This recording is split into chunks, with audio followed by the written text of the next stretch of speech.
Hey everybody, Srini here. I wanted to supplement this blog post with an actual video that shows you how I actually use Notion to manage creative projects. I think part of why I like Notion so much is that it is an all-in-one workspace where you can manage your tasks, you can manage projects, you can actually do a bunch of things. You can store websites, you can communicate with team members. So as I mentioned in the post, this is what I call basically my command center. It's where I have my most essential priorities, which are related to 3 or 4 different things. Writing being the primary one because I'm always writing content for the Unmistakable Creative website. I'm writing books at any given time, and also writing lengthier blog posts. So let me go into the writing section to show you how I've organized this. So one of the things that I mentioned is you really have to know how to categorize your workflow, because if you don't know how to categorize your workflow, it can end up being chaos. Like, I've seen people try to set up Notion and they have, hundreds of different things on this very first page. But by giving every single piece of work that you're working on a home, you're able to actually basically create a much more easy hierarchy to navigate and to get around. Basically what you're doing is you're externalizing all of the information and you're putting basically it in categories, kind of the same way that you would put silverware in the silverware drawer, or towels in the towel drawer, whatever it is, right? So we're putting all these things in different places. So let's go into one of them so you can kind of see what I'm doing here. So the way I organize my writing is in 2 formats. So I have one section called free writing, and free writing is basically where I do all of my 1,000-word a day writing pieces. And you'll see here that I've actually created a table. In some cases, I've tagged some of these posts, which is something that I'm not following through on. But Notion also right now doesn't have the ability to use a formula to automate a word count, but you do get a word count on every single thing that you write. So let's go into one of these. So you'll see here that today is February 22nd when I'm recording this, and I have started writing this piece about why social media metrics are destroying our creativity. Basically, I just give every single thing a date because I want to be able to find things by date, but there are a number of different ways you can organize it depending on what you're working on. And the nice thing here you'll see is that when I'm done, I have a word count. But I think what's even more awesome about Notion is the fact that it is a truly distraction-free writing tool when it needs to be. So you'll see that suddenly the navigation disappears the moment I start working within the document. And so this is where I basically just do my morning brain dump, and I write 1,000 words or whatever my word count is. So basically, I'm creating effectively the raw material that leads to all of the various articles that I put here. And you'll see here that if we go back to free writing, I have free writing sessions for every day from God knows when to God knows when, like probably since January on, ever since I've started using this. And I just continue doing that, and I keep just adding new pages every day. So that's one aspect of my workflow. The other part of my workflow is what I call the editorial calendar. So if you go back here, you'll see that I have actually blog posts, and I have them basically what I have is a title, and I have a status, and then I have a potential publication date. So I also included a content type in this case, and the nice thing is because I have a filter here, anything that has a status that is not published, if the status is not published, it'll stay there, but the moment I mark it as published, it actually disappears from here. So you can use filters to do that. But basically what I do is every time I have an idea for a blog post, I just put it down here, and then I mark it as an idea. I mark it as being in progress. And then I have a couple other things. I have one that's ready for proofread. Once it's ready for proofread, I mark it as ready for proofread. And then I'll show you how I assign a task to my virtual assistant to go ahead and go and proofread that piece. But I think it's really important that you have a way of keeping track of your ideas. As I've said before, you really have to capture ideas if you want to capitalize on them. Nobody actually has a shortage of ideas. They just all lack the discipline to capture them. And this really isn't that hard. I mean, you're not really spending a lot of time on it. You just have to be willing to say, okay, you know what, I have an idea and document. And the nice thing is that Notion has a mobile app as well. So it's a really great tool for remembering everything that you're working on. So that's how our editorial calendar for the Unmistakable Creative blog and all the articles that we're working on comes together. Sometimes I actually will put the newsletter here as well.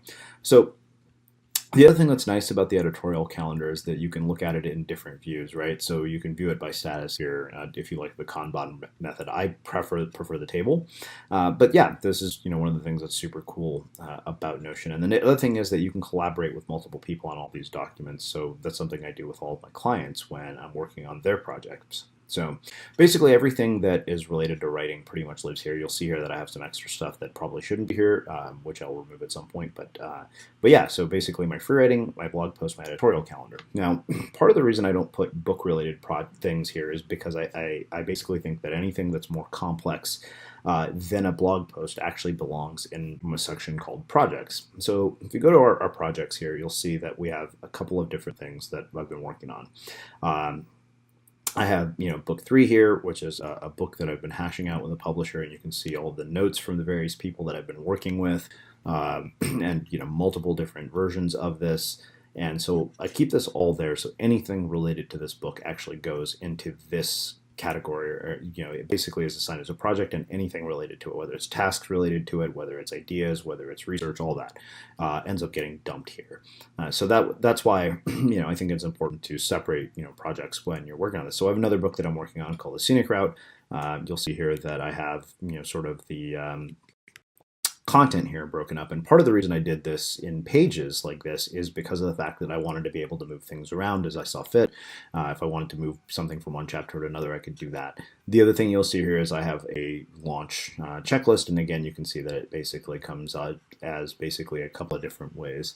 You can do it as a table and all that. So just not a ton of tasks because it's a self-published book, but if it was a much more complex project, this would come in handy. So that's one other project that I'm working on. Now, the interesting thing here is that we have other projects that we work on as a team. So, for example, Kingshook, our content strategist, and I are currently working on transfer the Fearless Writers Workshop into a course that you will be able to basically consume on demand. And you can see here we have course creation tasks, workshop emails, resources, and all of that. So that's kind of how we manage a project, because we want to keep it separate from everything else. And this is kind of important because it basically allows you to avoid a lot of confusion. But the neat thing that I think Notion really offers you is the fact that it is truly an all-in-one workspace. The only thing it doesn't offer at the moment is the fact that it doesn't allow me to export to WordPress, and I'm fingers crossed that they're going to be making that feature soon, probably because so many writers are using the tool. And the other thing that would be nice is if they opened up the API so that you can actually literally do things where you can even automatically trigger emails directly from Notion, but that's a whole other aside. But you'll see here, I have various projects. For each of my coaching clients, for example, I create a project page for them. And you can see here I have a template for each of the coaching clients because of the fact that I was seeing the same structure over and over again with clients and working on similar projects. So this way we can put all of the recordings in one place. And the nice thing is that Notion actually allows you to embed videos, embed blog posts, all sorts of stuff. So you can do all of your collaboration within Notion, even when you're working on projects with other people. So those are the projects. There's one other one, which I realize isn't on my essential priorities, but I want to show it to you because it's really kind of another one that I mentioned, and that's my reading list. So every time I finish reading a book, and in this case, my reading list is getting a bit more sophisticated because I've started to create more categories. So every time I get done reading a book, I basically go through here and I take notes from all the various things that I highlighted. I assign it a tag because let's say that I wanted to search this by tags or categories at some point. Then, when I'm doing research for another book, I have access to all of this stuff. So let me just open one of these and I can show you kind of, what is going on here. So you'll see here that, basically under topic, I tag it as life advice and work. This is a book called How Will You Measure Your Life by Clayton Christensen. And so I basically put all of my book notes in here. And part of why I like having access to book notes in Notion is because of the fact that anytime I need, potentially inspiration for something to write, or I want to reference something, I have immediate access to it, and I can just put that quote into my own content. And you'll see here that probably you'll recognize a lot of these books because a lot of these people have been guests on the Unmistakable Creative. So I make it a point to do this for every person that I interview, so that way I can actually make reference to the book itself and ask about specific quotes when we're having a conversation. So having that knowledge base is really, really useful.